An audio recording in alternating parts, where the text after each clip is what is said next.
खुशी, जिसे खुद को लेकर बहुत बड़ी खुशफहमी है कि इस दुनिया में उससे अच्छा खाना कोई और बना ही नहीं सकता। अरे गली नुक्कड़ के हलवाई तो क्या, रेस्टोरेंट के बड़े से बड़े शेफ को भी वो अपने हाथ के बनाए खाने के आगे कुछ नहीं समझती। अब तक तो उसके मायके वाले चलो उसकी इस आदत को जैसे तैसे बर्दाश्त कर ही रहे थे, लेकिन ससुराल वाले ज्यादा देर तक कहाँ बहू की ऐसी आदतों को सहते हैं। तो चलिए देखते हैं कि ससुराल वाले शादी के बाद खुशी की इस आदत को सुधार पाते हैं या नहीं। बहू, आज तेरी मौसी सास घर पर आने वाली हैं तो उनके लिए कुछ अच्छा सा खाना बना देना। अरे मम्मी जी, कैसी बात कर दी आपने। मैं तो हमेशा अच्छा खाना ही बनाती हूँ। मेरे हाथ की हर चीज इतनी टेस्टी बनती है कि घर में मैं जब भी खाना बनाती थी तो पड़ोस के लोग भी मेरे हाथ का खाना खाने आ जाते थे।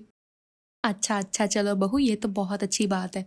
तो एक काम करना, खाने में पनीर की सब्जी, रोटी और चावल बना देना, ठीक है? और साथ में ना रायता बना दियो। अपनी मौसी सास के आने की खबर सुनकर खुशी जल्दी से किचन में जाकर खाना बनाना शुरू कर देती है। जैसे ही खाना बनकर तैयार होता है वैसे ही उनके घर में मौसी सास की एंट्री होती है। अरे जीजी, आप आ गई। मुझे तो लग रहा था कि आपको आने में एक घंटा और लगेगा। चलो अच्छा हुआ ट्रेन टाइम पर आ गई। बहू, तेरी मौसी जी आ गई हैं। जरा उनके लिए चाय नाश्ता तो लेकर आ। खुशी उनके लिए चाय नाश्ता लेकर आती है और थोड़ी देर बाद सब लोग डिनर करने के लिए बैठते हैं। खुशी बहू, ये ले तेरा शगुन। आज मैंने पहली बार तेरे हाथ का खाना खाया है ना, तो ये मेरी तरफ से। इसे संभाल कर रखना। अरे इसकी क्या जरूरत थी मौसी जी। अरे रख लो खुशी, ये तुम्हारी मौसी जी का आशीर्वाद है। लेकिन आज मौसी जी पहली बार खाने पर आई और तुमने उनके लिए मीठा नहीं बनाया। खाने के बाद जब तक कुछ मीठा ना खाओ तो खाना खाने का मजा नहीं आता। अरे बेटा, तू क्यों चिंता करता है। मैं अपने हाथों से शुद्ध देसी घी के लड्डू बना कर लाई हूँ। सब लोग खाओगे तो मजा आ जाएगा। मैं अभी लेकर आती हूँ। मौसी जी ड्राइंग रूम में रखे हुए लड्डू लेकर आती हैं। वो सबको लड्डू खाने के लिए देती है। अरे जैसे लड्डू आप बनाती हो ना, वैसे लड्डू तो कोई नहीं बना पाता। अरे मैंने खुद इतनी बार कोशिश की है लेकिन कभी इतने अच्छे लड्डू कभी नहीं बनते। अरे क्या आप भी इनकी तारीफ कर रही हैं माँ जी? माना कि मौसी जी ने लड्डू अच्छे बनाए हैं, लेकिन इतने भी अच्छे नहीं है जितनी आप इनकी तारीफ कर रही हैं। अरे अगर आपको दुनिया का सबसे टेस्टी लड्डू खाना ना, तो मैं आपको बनाकर खिलाती हूँ। और सॉरी मौसी जी, इस लड्डू में ना बहुत सारी कमियां हैं। आप मेरे साथ चलिए, मैं आपको अच्छी तरह लड्डू बनाना सिखाती हूँ। क्या? हाँ हाँ, शर्माइए मत। मैं आपको अच्छे तरीके से लड्डू बनाना सिखाती हूँ। आइए मेरे साथ। बस एक बार अगर आपने मुझसे लड्डू बनाने सीख लिए ना, तो फिर कोई भी आपके लड्डू में कमी नहीं निकाल सकता। चलिए मेरे साथ चलिए। और माँ जी आप भी ये लड्डू मत खाना। जो लड्डू मैं बना कर लाऊंगी ना, बस वही खाना। वो ज़्यादा टेस्टी होंगे। ये तो बस ठीक ही है। खुशी की ये बात सुनकर सब उसकी तरफ देखते ही रह जाते हैं। वो अपनी मौसी सास का हाथ पकड़कर उन्हें किचन में ले जाती है। मौसी जी, आपने जो लड्डू बनाए थे ना, वो खाने में ठीक ही थे, लेकिन उनका ना टेस्ट कुछ अजीब सा था। आपने लड्डू में इलायची ना कम डाली थी और मीठा ना बहुत ज्यादा था। अब देखो मैं आपको कैसे लड्डू बनाना सिखाती हूँ। अच्छा ठीक है, ये देखिए, घी गर्म होते ही इसमें डाल दिया जाता है आटा। आटे के साथ में ना थोड़ा सा बेसन डाला जाता है। अभी ये भुन गया ना, अब इसमें पिसी हुई चीनी डाल दो। और ये इलायची मैंने कूट कर डाली है। लेकिन बहू, ये चीनी तुझे कम नहीं लग रही? इतनी सी चीनी में ये लड्डू मीठे नहीं हो पाएंगे। मौसी जी, मुझे ना इन सब की प्रैक्टिस है। मुझे अच्छी तरह पता है कि कितनी मात्रा में कौन सी चीज डलती है। आप ना बिल्कुल टेंशन मत लो। आप एक बार ये लड्डू खाएंगी तो खाती रह जाएंगी। बस एक बार ये थोड़ा ठंडा हो जाए, फिर हम दोनों मिलकर लड्डू बनाएंगे। ये मैं कहाँ फंस गई। इससे अच्छा तो मैं लड्डू बना कर लाती ही नहीं। एक तो इसे लड्डू बनाना आता नहीं, ऊपर से मुझे लड्डू बनाना सिखा रही है। और खुद का कॉन्फिडेंस तो देखो रे भाई, तौबा रे तौबा। आज के बाद कभी यहाँ पे कुछ बना कर नहीं लाऊंगी। बेचारी मौसी जी खुशी के घर में कुछ भी बना कर लाने से तौबा कर लेती हैं। ये लीजिए माँ जी, मैंने दुनिया के सबसे टेस्टी लड्डू बनाकर तैयार कर दिए हैं। अब आपको पता चलेगा कि टेस्टी लड्डू किसे कहते हैं। चलिए जल्दी से खाकर बताइए। सब जैसे ही खुशी के बनाए हुए लड्डू खाकर ट्राई करते हैं तो उन्हें उनका टेस्ट कुछ भी समझ नहीं आता। बेटा मुझे ऐसा क्यों लग रहा है कि तूने आटे को कुछ ज्यादा ही भून दिया है।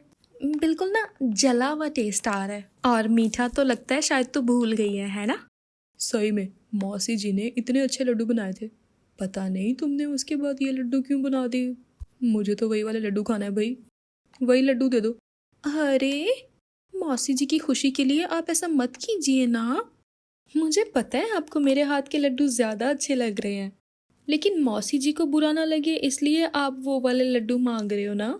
देखिए मौसी जी का दिल रखने के लिए ऐसा करने की कोई ज़रूरत नहीं है। मौसी जी मेरी बात को अच्छी तरह समझ गई हैं और उन्होंने मुझसे अच्छे से लड्डू बनाने सीख लिए हैं, इसलिए जब वो अगली बार आएंगी ना अच्छे वाले लड्डू लाएंगी। तब तक आप मेरे हाथ के यही लड्डू खा लीजिए। वाह भाई, क्या कॉन्फिडेंस है। अच्छा सरोज अब मैं चलती हूँ ना। अरे कहाँ चल दी है, अभी तो आप आई हो। आप 2 दिन रुकने वाली थी ना, अचानक इतनी रात को क्यों जा रही हो। वो ना जीतू ने मेरे लिए कैब बुक कर दी है तो मैं कैब से जा रही हूँ। घर पर कुछ ज़रूरी काम आ गया है इसलिए जाना पड़ रहा है। हाँ अगली बार आऊँगी तो कुछ दिन रहकर जाऊँगी। अरे इतनी जल्दी कहाँ, अभी तो मुझे आपको और भी अच्छी सी चीज़ें बनानी सिखानी थी। अगली बार बहू, अगली बार। खुशी की बात सुनकर मौसी जी अपना बैग उठाकर इतनी फुर्ती से भाग गई कि पीछे मुड़कर भी नहीं देखा। कुछ दिन बाद माँ आज बुआ जी का फ़ोन आया था, उन्होंने हमें डिनर पर इनवाइट किया। बोल रही थी कि राजेश की शादी के बाद तुम एक बार भी नहीं आए। बेटा चले तो हम जाएंगे, लेकिन मुझे ना खुशी का डर लग रहा है। वहाँ पर बहू हमारे लिए खाना बनाएगी और अगर इसने उसके खाने में भी कमी निकाल दी तो जैसे तेरी मौसी जी के सामने इसने हमारी बेइज्जती करवाई थी वैसे ही वहाँ पर भी हमारी बेइज्जती करवाएगी।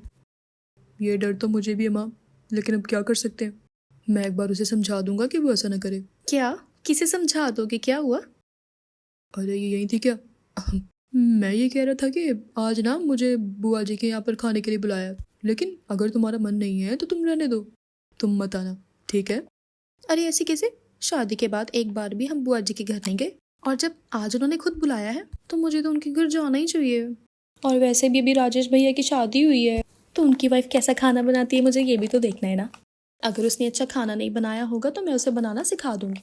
नहीं नहीं नहीं नहीं नहीं, देखो तुम्हें हमारे साथ आना है तो आ जाओ, लेकिन वहाँ पर जाकर अपना ये खाना पुरान मत शुरू कर देना प्लीज़। भाभी ने जैसा भी खाना बनाया है वो चुपचाप खा लेना, और अगर नहीं खाना हुआ तो वहाँ चुपचाप बैठे रहना, लेकिन प्लीज़ कुछ मत करना, चुप रहना। हाँ अच्छा ठीक है। अब ऐसी आदत वाला कहाँ अपनी आदत सुधार सकता है। खुशी उनके सामने तो बोल देती है कि वो बुआ जी के घर पर जाकर खाने के बारे में कुछ नहीं बोलेगी, लेकिन जैसे ही खाना सर्व होता है। वैसे मेरी बहू खाना बहुत अच्छा बना लेती है, लेकिन आज तो उसने अपने हाथ के स्पेशल राजमा चावल बनाए हैं, और भाभी को खीर पसंद है तो मैंने खास आपके लिए खीर भी बनवाई है। आप सबको खाना पसंद तो आया ना। अरे खाना पसंद क्यों नहीं आएगा, जब बहू ने इतने प्यार से हमारे लिए खाना बनाया है तो उसका स्वाद तो अच्छा ही होगा। भाई मुझे तो राजमा चावल और खीर दोनों ही बहुत अच्छे लगे। हाँ भाभी, खाना तो आपने सच में बहुत अच्छा बनाया, एकदम बढ़िया। अरे क्या बढ़िया, आप लोग ना ऐसे ही खामखा में किसी की भी तारीफ करने लग जाते हो। सच बोलूं मुझे ना खाना बिल्कुल अच्छा नहीं लगा, मज़ा ही नहीं आया। ये राजमा चावल तो ऐसे लग रहे हैं जैसे इनके अंदर कोई मसाला ही नहीं है, और खीर बस उबले हुए चावल में दूध और चीनी मिलाकर रख दी थी। देखो मैं समझ सकती हूँ कि अच्छा खाना बनाना हर किसी को नहीं आता, लेकिन तुम ना बिल्कुल भी चिंता मत करो, मैं तुम्हें अच्छे से खाना बनाना सिखा दूंगी। क्या।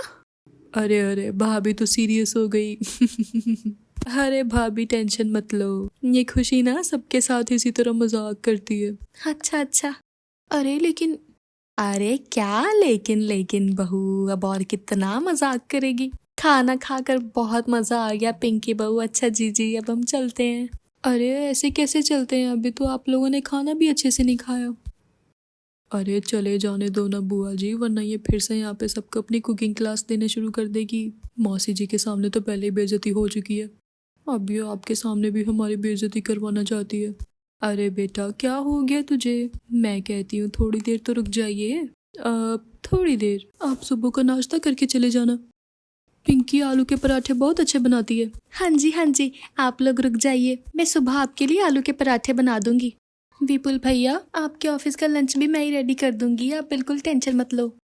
अरे नहीं बेटा, अगर हम यहाँ पर रुके तो तुझे बहुत भारी पड़ जाएगा। हाँ अरे नहीं नहीं बेटा, कुछ नहीं, आजकल हमारे मोहल्ले में ना चोरियां बहुत हो रही हैं, इसलिए घर को रात को ऐसे अकेला नहीं छोड़ सकते। मैं वही कह रही थी, अगर हम यहाँ पर रुके तो हमें भारी पड़ जाएगा। अच्छा अच्छा, चलो कोई बात नहीं, अगर ऐसी बात है तो आप लोग जाइए, लेकिन अगली बार आपको रुकना पड़ेगा, है ना?